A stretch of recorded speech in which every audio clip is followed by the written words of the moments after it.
Hey there, I thought I'd shoot this real quick video because I've gone through this several times on recent coaching calls, and I've realized, first of all, for the TEDx speakers, they haven't put it in the training that we put together, and it's useful for anybody that's looking to do a talk. So what I'm talking about here is the problem that all of us face when we're talking about something that we know a lot about in a limited amount of time. Now with TEDx, that limited amount of time is like 15 minutes. And let's face it, if you know anything about anything, you're not going to be able to impart a great deal of information in just 15 minutes, right? So what we do is, what we tend to do is we say, oh, I want to share this, that's really good. Oh, but to share that, I need to explain this. And I really need to explain that. But to explain that, I need to explain this as well, because that's really important. And gradually your talk gets broader and broader and broader, and shallower and shallower and shallower. So we end up talking very broadly and shallowly about the topic that we have. Now that's getting into lecture material, to be honest with you. It's not going to be engaging for the speaker. So what we want to do is we want to make it narrow and deep.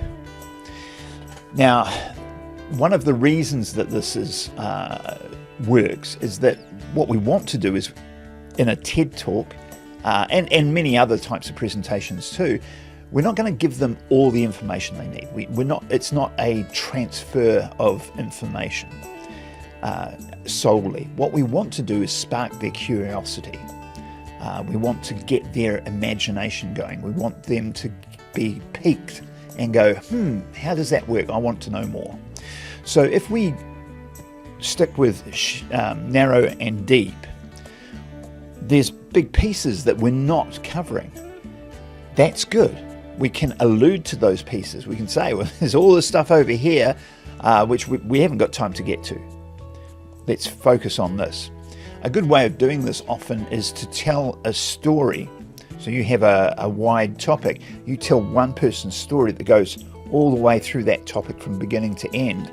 And you don't explain why everything works, but you tell the story and allude to how it all comes together.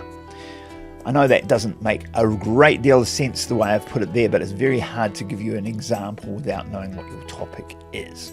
So when you're starting to create your talk, just remember your audience promise is there to guide you to make it narrow and specific to a defined end point.